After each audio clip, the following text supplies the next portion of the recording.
Today on the Roundhouse, we are talking with the director of the hottest steam locomotive documentary on the internet. All aboard! In days past, the roundhouse was where the railroad worker united with the steam locomotive, each to prepare for the journey ahead. Today, it's where we examine the history, the industry, the machines, the hobby, and the passion behind railroading. News, interviews, stories, and more. So climb aboard. This is The Roundhouse. Welcome to the Roundhouse. I'm your host, Nick Ozarak, and this is episode, wait for it, this is episode 50 of our Trains and Railroading podcast, where we're talking about everything in the industry and the hobby. You name it, and we discuss it. And today, guys, is a milestone, 50 episodes. And to top that off, we recently just passed 1,000 likes on Facebook. I gotta thank you guys so much for all of your support and helping to have the show grow. It's because of you that we get to do cool stuff and we get to talk to cool people. Today, we are talking with Evan Lofback. He is the director of And Then There Was One, the documentary featuring Southern Railway number 4501. If you haven't seen the documentary already, you should, not just because it's very professional, it's feature length, it captures the heart of the Southern Railway steam program and then the Norfolk Southern 21st Century steam program, but because it's free. I have a link in the show notes for episode 50 where you can watch the entire documentary for free, and we talked to Evan about why he chose to make it for free, along with a host of other interesting aspects looking into the production of the movie. Before we get to that, though, this episode of The Roundhouse is sponsored by K&L Trains, creators of highly detailed payware and freeware steam locomotives and rolling stock for the Trains simulator. Learn more about them at kltrains.com.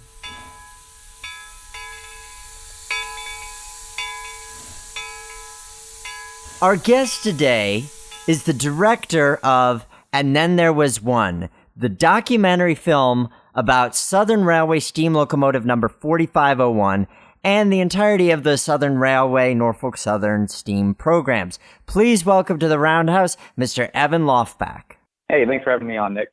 Glad to have you on the show, Evan, because I only recently, within the past couple of weeks, had a chance to see your film, even though it's been out for a couple of months. Boy, was I impressed with the quality of it. How did you get started in filmmaking? Well, I basically started as a foamer. I've always been an amateur, kind of a hobbyist with it. You know, when I started rail fanning, probably around circa 2008, 2009, the area that I grew up in, Tampa, Florida, it seemed like most of the rail fans in the area actually did video, which I realize now is kind of the exception. It seems like most people around the country actually take photographs. But I started in video, and, you know, it was just real crummy stuff. I was probably 14, 15 years old, just out there pointing the camera at trains. But, you know, slowly over the years, as I learned more techniques, things like that, Danny Harmon, whose videos are on YouTube as Distant Signal, he was a big inspiration for me locally there in Tampa. But I continued to learn different techniques and things of that nature and kind of got more serious with video as time went on. Actually, around 2010, I was a member of the Florida Railroad Museum down in Parrish, Florida, and I decided to do a documentary for them called Journey of the AH330, which basically revolved around the story of a new diesel locomotive that they had purchased for the museum, and basically me tracking that locomotive as it moved to its new home there in Florida. And that's basically where I did my first major film project. In fact, it's still for sale in the gift shop at the museum down there. As time went on, you know, I've continued to kind of look at more aspects of filmography and videography, especially in the documentary genre. I'm a big Ken Burns fan, especially of some of his older series like the Civil War documentaries. And so a lot of that was a big inspiration for my work at that time. And then even beyond that, I realized that a lot of the modern tools that we have, editing-wise, and also being able to go out and take videos and things like that, I realized that these modern tools really give filmmakers capacity and a way to edit film on a really professional level that we didn't have even just a decade or so ago. So I could really do more with less, which gave me a lot of flexibility with some of the projects I wanted to take on. You mentioned Ken Burns. I definitely see the inspiration there, having seen some of his documentaries. What were some of the other inspirations as far as when you decided that 4501 was going to be your topic, how to construct the film? It was really kind of a fly by the seat of your pants sort of deal, to be honest. I had a little bit of previous documentary experience, and Ken Burns, believe it or not, that Civil War documentary, I think it was on Netflix at the time. It probably still is, in which case I would highly encourage your listeners to actually go and watch that series. It's excellent. I had finished watching that Civil War series, and I thought to myself, that was so great. I would love to do just some railroad-themed documentary in the Ken Burnsian style. And I didn't even know what the topic of that documentary would be. I just knew that I wanted to do it. So that, I would say, that was the biggest influence. And from there, I just kind of wrote the script in a way that basically just kind of loosely followed that style, and then also just fit in all the information that I wanted. Not having had any professional or college level experience in film, it was really just kind of making it up as I went, but it worked out. Southern Railway 4501. What captivated you about this locomotive? Well, that's an interesting story because I was born in 1994, the year that the first Southern/Norfolk Southern steam program ended. So it's not like I had any prior experience with this locomotive. I was only 4 years old when they took it out of service for what they thought would be permanently in 1998. So I had no previous experience with the engine. Like I said earlier, I grew up in Tampa, Florida, and there's really not a lot of steam down there. So I really didn't have any exposure to it, but I'd been into trains from a very young age, particularly steam, watching programs on TV like History Channel's Trains Unlimited and things like that. So steam was kind of always a focus for me. It always fascinated me. I just didn't have any personal experience with it. In 2011, my family moved to Knoxville, Tennessee, which of course is just a stone's throw away from Chattanooga. And that was right about the time that Norfolk Southern announced the start of 21st century steam.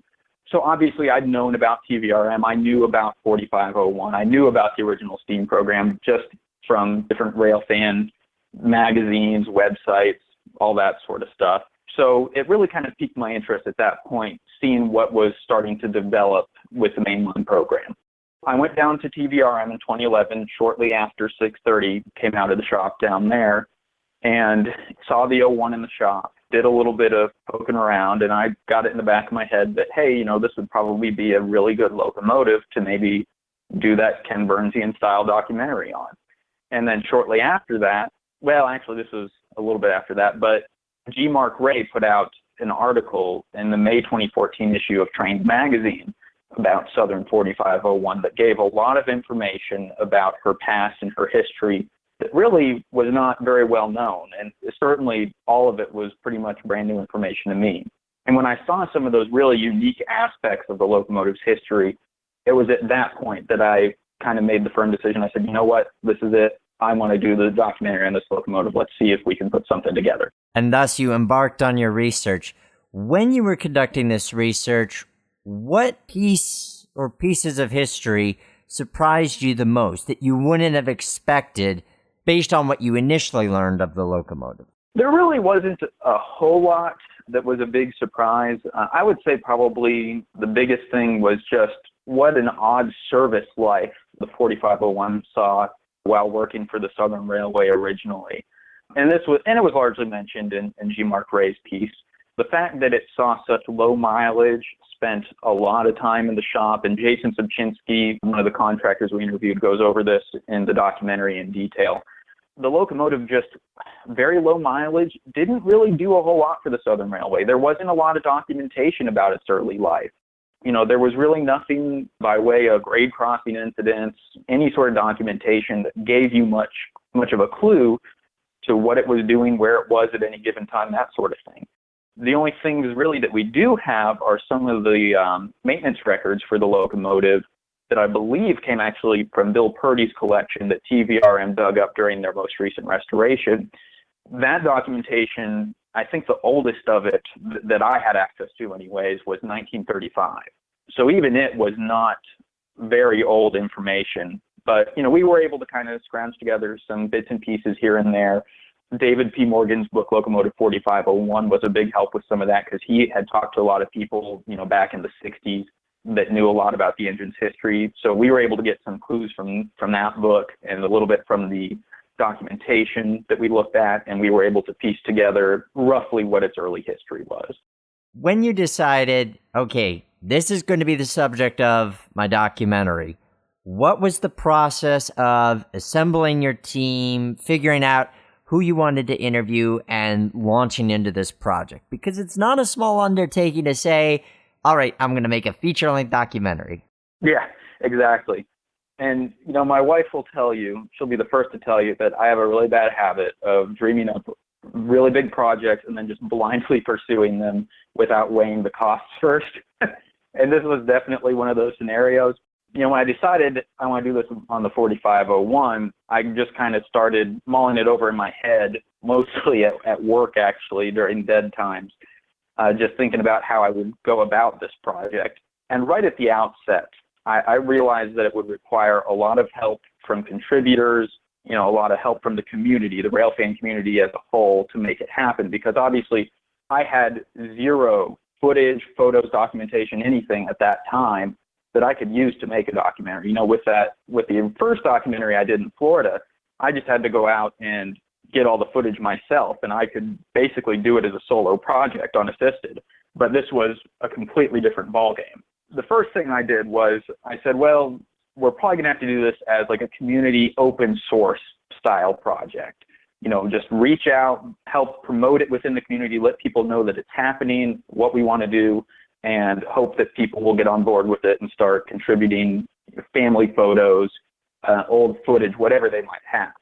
So that's what I did. I created a Facebook page for the documentary and basically just laid it all out on the table. I said, hey, I want to make this documentary about Southern 4501. We need people who are good at editing. We need people who can do things in the videography field. We need people who have this footage that we can use and who are willing to contribute it. And we want to put it all together and tell the story not only of the engine, but of the people associated with it. It didn't take too long after I had created the Facebook page that I found Robert Sewell III on Facebook. And he, of course, is Bob Sewell's son. And if you watch the documentary, you'll learn that whole family history as well. But I found Robert on Facebook, and I sent him a message because I saw that he had a lot of photos of 4501 from way, way back early on in its excursion career. I said, hey, check out our Facebook page. This is what we're trying to do. Would you be interested in helping out? And he wrote me back and he said, yeah, this does look interesting. We'll talk some more about it. One thing led to another, and I drove down to his house one night in Chattanooga. We went through his collection of his archives, everything that his father had shot of the 4501 from the early 60s onward, and it was just amazing what he had. He said, my interest is to tell my father's story in this. And I said, I completely understand that needs to be a highlight of the documentary. It needs to have a human aspect to it. So because he got on board with that, we now had access to just this unbelievable footage that had never been shown to the public before. That surprisingly was actually one of the easiest things to get, was that old footage, which kind of blew me away. I thought for sure that would be the hardest part to get, but that was actually the first material that we had access to. So from there, that was a really great start for the project, having Robert on board. And then I got a message from a guy down in Birmingham named Chuck Chambliss. And he is a professional producer for a division of Charter Media, doing different commercial work and that sort of thing. And he had a family history with 4501. He had ridden a couple excursions with his grandfather back towards the end of the first steam program. And he had an interest in telling the story as well. So through a couple phone calls, some messaging back and forth on Facebook, we were able to get together and talk a little bit more about the direction we wanted the documentary to go in. And he originally was actually just going to be in more of a advisory role, giving recommendations and that sort of thing, but eventually he ended up coming on board with the project as our executive producer and did a whole lot for us that contributed to the professional aspect of the project immeasurably. He was just such a fantastic help for us. But having Robert and Chuck on board were the first two big contributors that we needed that really got this thing off the ground. The people element of the story is so critical, I feel. A lot of times when rail fans go about making films about trains, it becomes so about the machines that for rail fans, they could connect because they have an interest in the machines. But for non-rail fans, there's a distance because if you don't have an investment in the machine, then it makes it hard to connect to the story.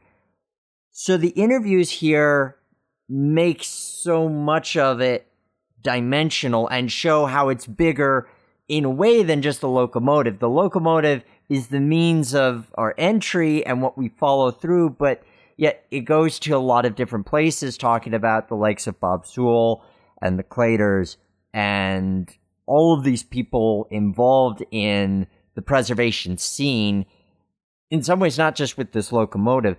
So when you went about doing the interviews, being that you were new to documentary filmmaking, what was your approach as far as trying to capture these stories, and then once you had these stories, figuring out how to weave them together? Well, that was critical in my mind. It was incorporating the human element. And again, that kind of goes back to Ken Burns. Like his Civil War documentary wasn't just about the Civil War. He incorporated a lot of that human element, reading letters written by soldiers, that sort of thing.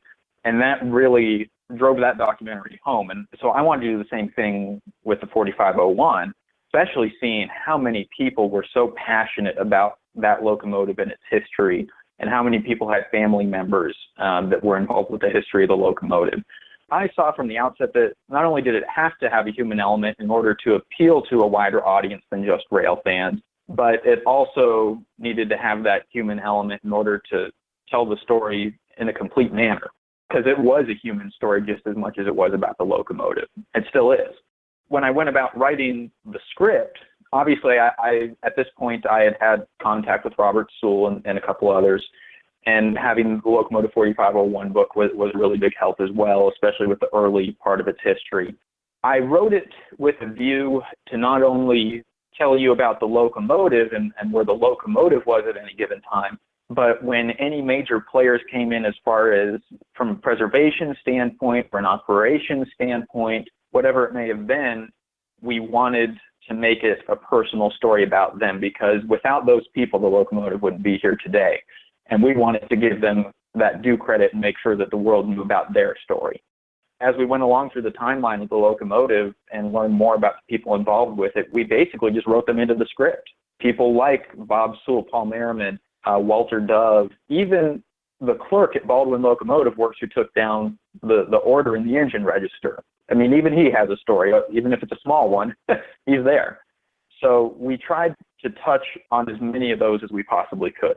Now, obviously, especially getting into the later years of the STEAM program, there were so many people involved with it by that point. It would have been impossible to cover them all, but, we did our best to cover the principles involved. Looking at some of the other aspects of the production, in particular the music and the editing and the pacing, as you were gathering all of this material, what was your approach for putting it all together?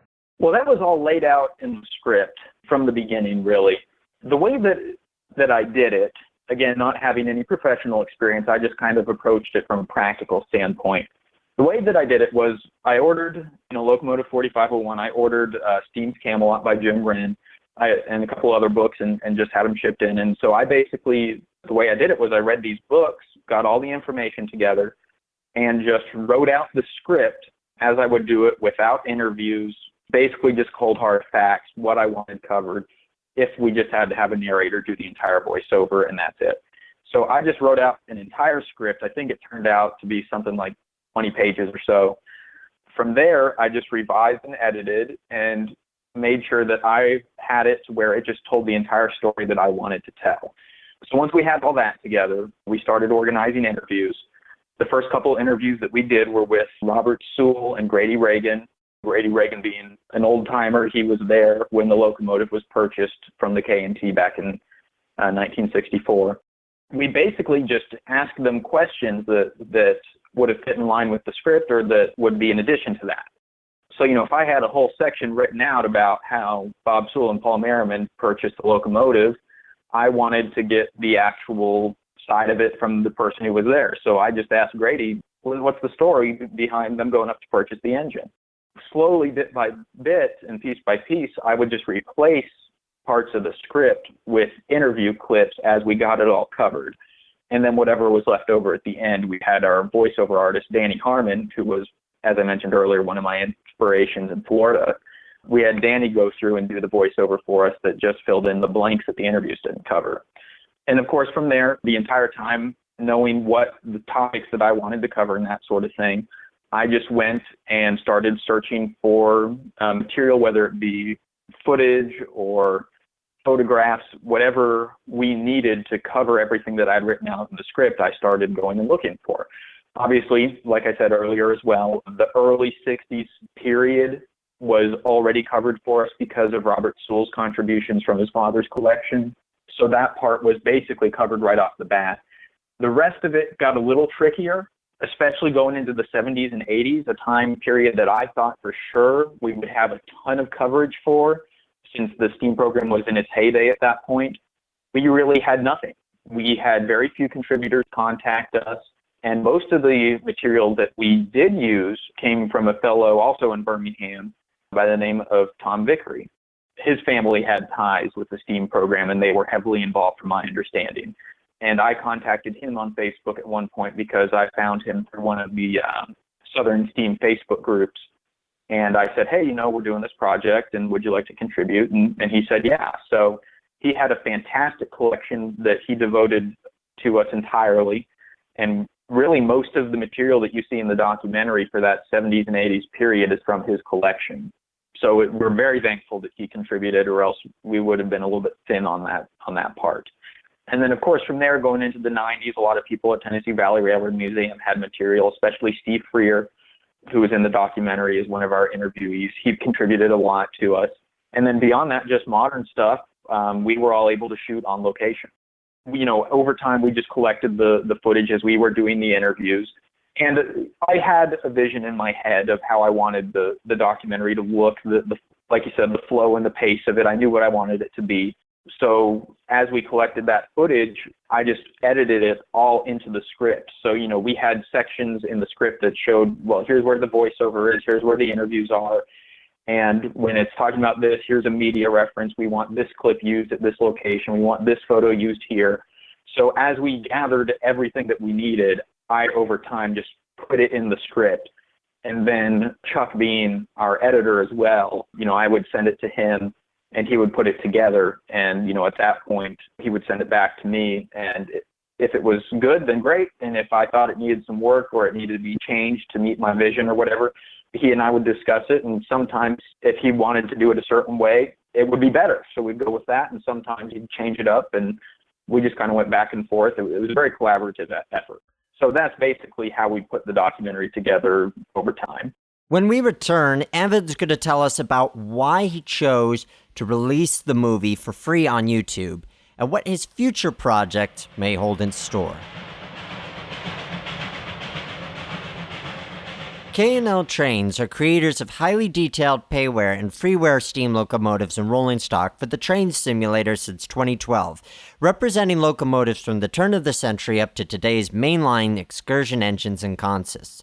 Each model is made to blueprint specifications, mapped using photographic imaging, and comes complete with authentic exhaust, dynamo, bell, and echoing whistle sounds. Coming just in time for the Christmas holidays is the Southern Railway MS Class Mikado No. 4501 Excursion Pack.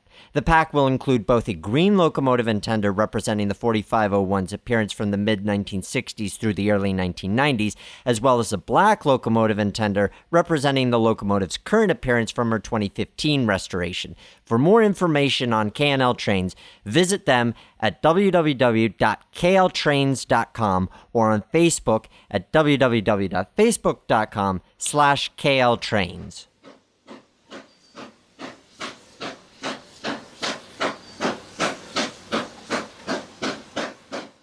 The biggest question that I've had for you going into this interview is the fact that you invested so much time and effort and money by the sounds of it as well. And then you release this online for free. Now you are gearing up for a DVD release, but your core content has already been put out there online for free. Now, is that because that was part of your initial vision as a way of encouraging people to donate material for the project? What was your thinking behind that decision? Well, you're exactly right. That is part of the initial vision, to where we needed people to donate material. It just wouldn't have been right to go out there and say, hey, we want to use your footage and we're going to make all the money on it. So, we wanted to avoid that by all means possible. We wanted to do right by the community by using their footage in a way that would educate the public and be available to everyone. So it really was a mix of several factors. It was wanting to avoid the complications of dealing with money with the contributors, wanting to avoid the legal stuff that would be involved in that, and then also just doing the right thing, because the documentary is about telling people's stories and letting the community know why 4501 is here today. The best way to do that is by making it available to everyone. Even now, with the DVD release coming up, we're releasing, like you mentioned, we're releasing it as a DVD through Tennessee Valley Railroad Museum. Even that, we actually are not going to be making any profit off of. 100% of the profits from that DVD are going to stay with Tennessee Valley Railroad Museum and go towards 4501's continued operation. So we just felt like Chuck and I together decided that it would be best to go ahead and do it that way. It would simplify things and it would do right by everyone involved. The response to the film, from my perspective, seemed pretty incredible. When it came out, everybody was sharing this thing. People were really excited about it. Even people who maybe aren't following the 21st Century STEAM program super closely. What was your feeling upon releasing it and how people were reacting to it? It's funny, one of the things I said from the beginning of the project is that I wanted to make people cry within the first 5 minutes of the film. And I feel like, believe it or not, we actually largely accomplished that. One of the big things for me, the first thing that I actually wrote for the script, which I guess makes sense chronologically, is the title sequence. And I wanted to pack a big punch with the title sequence. I wanted to make it clear that steam locomotives are special on so many levels, on human levels as well as mechanically. So I wrote out a title sequence that I probably ended up revising 24 times before we actually released the film, that purposely was meant to be very emotional, because I wanted people to, open up this documentary, start watching it, and immediately be invested in it and drawn in to it. And there's no better way to do that than by getting to their emotions. So we did that, and then the human element is a big part of that. When we released the documentary, or actually shortly before we released it, we sent it around to a selected group of screeners, got some pretty positive responses back from them, so that was encouraging. So Chuck and I kind of knew we were on the right track, but we weren't really sure what to expect come the release. Tennessee Valley Railroad Museum was very gracious in setting up a release party for us in Chattanooga the night that we were going to premiere the documentary. And they invited a ton of people related to TVR. We, of course, the filmmakers, me and Chuck, invited a bunch of family and friends and that sort of thing, people that had contributed to the project, but they were all on the guest list. We got a bunch of people together for the premiere. I did a little speech beforehand, and then we showed the entire documentary. And credits rolled, and there was a brief moment of silence where it's kind of like, okay, what are they going to do? And we got a standing ovation, and I couldn't believe it. And it was at that point, Chuck came over to me, and we just kind of hugged each other, and he said, well, we did it. And it was just unbelievable. We did not expect the response that we got. One of the nicest things for me was Bob Sewell Jr., who, of course, is a big part of the documentary. He passed away in 2006, I believe it was. His widow was present at the documentary premiere party. She was teary-eyed through the whole thing, and she called me over afterwards and was just very thankful for the way that we did it. She said it was a very honest portrayal of the events, which It made me and Chuck both feel really good about it. And we've gotten a lot of reactions like that from the community. We've gotten a lot of comments on YouTube and on Facebook from people who were either there for the first STEAM program or they had family members that were involved in it somehow. And a lot of people just telling us how many memories it's brought back. And we've gotten a lot of emotional responses from it, which has just blown us away. And we're just thrilled with the way that it turned out. The thing that you conveyed to me personally when I was watching that is how much it meant to so many people, especially with the 21st Century STEAM program.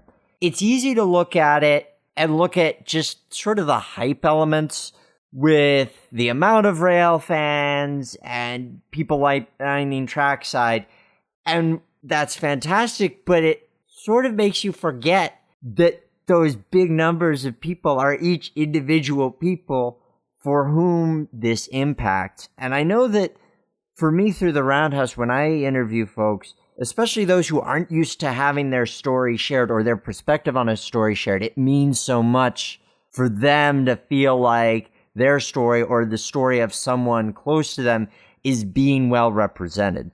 Yeah, exactly. And that's something that is often missed in a lot of documentaries or productions having to do with the railroad and rail fanning.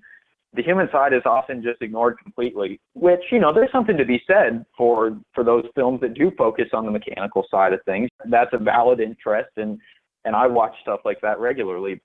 And I've done a few of those videos myself, just on an amateur level. But the human side really is, in my opinion, the more unique and the more interesting side that's going to get the most people interested in the story that you're trying to tell. So, the more human stories that we can tell and the more memories that we can preserve and share with future generations, I think the better off we'll be. Now you're gearing up for the next milestone, which is the DVD release. What can people expect from that? The DVD release is going to be a lot of fun. Chuck and actually Penelope Galt from Tennessee Valley Railroad Museum, who's Robert Sewell's sister. She has been fantastic, but Chuck and Penelope have been working nonstop to put together the DVD for us. And we're basically done with the album art or the artwork on the case and everything. We're finishing up a lot of bonus features that we're going to put on there. And it's going to look fantastic. It's going to be an extremely professional product. We've actually got some digital renders up on the Facebook page right now. So if you haven't seen those, I highly encourage your listeners to go check those out. But we're going to have a 2-disc set. The first disc is going to have the entire documentary on it. And the second disc is going to be packed to the brim with bonus features. I think that we had to have done 10 hours of interview footage, if not more, between all of our interviews that we conducted while filming the documentary. And of course, countless hours of footage that we were not able to include in the documentary, obviously just for time reasons, time restrictions. We took the best of that footage that was not able to be included in the full feature-length documentary, and we packed that into the bonus features DVD. So we're going to have a total of, trying to think off the top of my head, 6 or 7 different bonus clips on there that are edited around certain subjects. We're going to have things like the in-depth stories behind 21st century steam. We did cover that fairly well in the feature documentary, but there's a lot more to that story that we cover in the bonus features, as well as the operation and planning behind the trips involved in 21st century steam. We're going to have in-depth reviews of the early 4501 documentation. That was one of those things that we really wanted to show more of in the feature documentary. Some of that early documentation, service records, shop records, that sort of thing. But we just couldn't make it fit in a way that flowed. So we're going to, for those that are interested in that early documentation sort of thing, we are going to include that as a bonus feature where we kind of roughly explain some of the writing and the things that are on those records so that the viewers can look at it and make sense of what's on there and kind of make connections between, oh, well, here's where 4501 went out of service for X amount of time, where it probably had that shop accident that bent its frame and all that stuff. So we're going to do that. We're going to have some interview highlights on there. We had some really good stories that the people we interviewed told us that, again, we just couldn't fit in the feature documentary for time reasons. And we're going to try to fit as much as we can of that on the disc. In fact, Chuck just finished editing that bonus feature earlier last week, and he said that there's so much on there, we're not going to be able to fit all of that on the disc. So anything we can't fit on the disc will be released for free on YouTube. So keep an eye on the YouTube page for more bonus features there as well. But of course, whatever is included in the DVD release is going to only be in the DVD release. So you will have to go get a copy for that. And TVRM is, from my understanding, currently in the process of setting up an online store so that those who aren't near Chattanooga can order copies online and get them shipped. Sounds like a good plan. Now that you have the first one under your belt, what are your aims as far as future filmmaking endeavors? Is it something that naturally ties into your career, or is it something that you see continuing on the side? Well, filmmaking doesn't really tie into my current career. I'm actually in the mortgage industry professionally. That's my full-time job. But I would definitely like to continue in the film genre. I have done some side work in video here lately, especially after the documentary release. I've done a few side projects for some people, and I would love to continue to expand my skill set and enter that industry full time. So, hey, if you know anyone, or if any of your listeners know anyone who's hiring, let me know. But yeah, it's definitely going to be part of my future. Are there particular topics you'd like to cover? At this time, I don't have any projects that I'm seriously considering yet. We've still got a lot to do to get the DVD release of 4501 documentary ready to go and get that out the door. But once I get that off my plate, I'm definitely going to be looking at some other stuff. As far as the specifics, I don't have any yet, but I'll probably start another Facebook page whenever I'm ready. For people who are joining us who want to elevate the quality of their film work, whether just for fun, for YouTube, or because they'd like to take it into more of a career direction, based on your experience, what pieces of advice would you offer them? I would tell them to observe other people's work. That's largely how I learned to do what I wanted to do. Finding people on YouTube or finding documentarians online, Netflix, Hulu, whatever, and observing the way that they filmed their pieces and put together their movies and videos and things of that nature. A lot of people think that if they have they go out and just buy a really nice camera, you're going to make golden films. And that's not the case. Equipment is part of it, but really it's the skill of the videographer and the skill of the editor that are the biggest pieces of that. You can do a lot with very simple programs and very simple cameras if you execute it well. I recommend just looking at the way other people do it, especially those who do it well, such as Danny Harmon and other, Delay and Block Productions, some of those others on YouTube. Look at the way they frame up their shots. How are they moving the camera around? How are they telling their stories? How are they editing it? One of my biggest pet peeves in some videos that I watch, especially in the railfan genre, is having to sit there and wait for, a minute before the train rounds the corner and comes into the frame. If you watch some of those other bigger, more popular channels, they don't do that stuff. They keep it pretty short and concise. They get creative with some of their shots. They have variety, and they tailor it to their audience. You can learn a lot just by watching what other people do. And that's largely how I honed my skills. Knowing your audience is such a big piece. And when you figure how you can expand that audience, that makes it even bigger. Evan, thank you for joining us on the Roundhouse and sharing your experience creating this film. It's really a truly great work of art. You guys got to check it out. I'll have a link for the video and for the movie in the show notes, and it's worth watching and worth picking up a copy if you want to learn even more about this. I'll have a link for that too once it becomes available. Evan, thank you so much. Thanks so much, Nick. It's been my pleasure. Big thanks to Evan for joining us. And just to let you know, the DVDs will be available on December 13th of 2016, and you can get them at tvrail.com. And now, the question of the day. For our 50th episode, we're going to do things a little different today. Last time on the Roundhouse, I asked you guys what your private car adventure would be, and Brody Brown responded and said, I would take Dover Harbor on the Capital Limited. Dover Harbor being an exquisite Pullman sleeper. I look forward to covering that more in a future episode. But I want to revisit some past questions of the day. This from Wayne Wesner when I asked for what your favorite steam cab ride experience was. In terms of my favorite cab ride, it would be my first trip on number 40 at the New Hope and Ivyland Railroad. It was on the day of New Year's Eve, and there was still about 6 to 8 inches of snow. The cold air combined with the smell of burning coal and the speed made it one of my favorite cab rides. Very neat experience, Wayne. Thanks for sharing that. And going all the way back to our RDC Adventure episode when we were riding the Reading and Northern, Mike O'Dorney shared his RDC adventure. I grew up on the Boston, Maine. I saw the transition from Class 37 Pacifics to eventually RDCs. We called them Budliners. I rode them between Boston and Wakefield. B&M even had some RDC 9s, one engine and no cab controls. One morning, while riding my bike to school, I saw a 5-car train of Budliners. To save money, the railroad did not power up the second and fourth car. On mild spring and fall days, the conductors would open the doors a quarter of a mile from the station.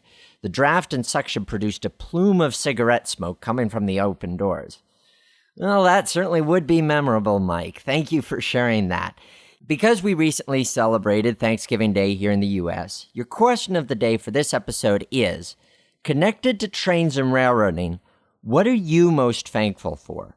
Let me know on the roundhousepodcast.com, links to social media there, and you can sign up for our free newsletter, which you should because there is going to be a surprise for newsletter subscribers that they are getting before anyone else does. Sign up for the email newsletter. That way you get to be notified every time we release a new episode of The Roundhouse. And once again, I am thankful for all of you guys tuning in and joining me on our incredible adventures. Remember that The Roundhouse is our house.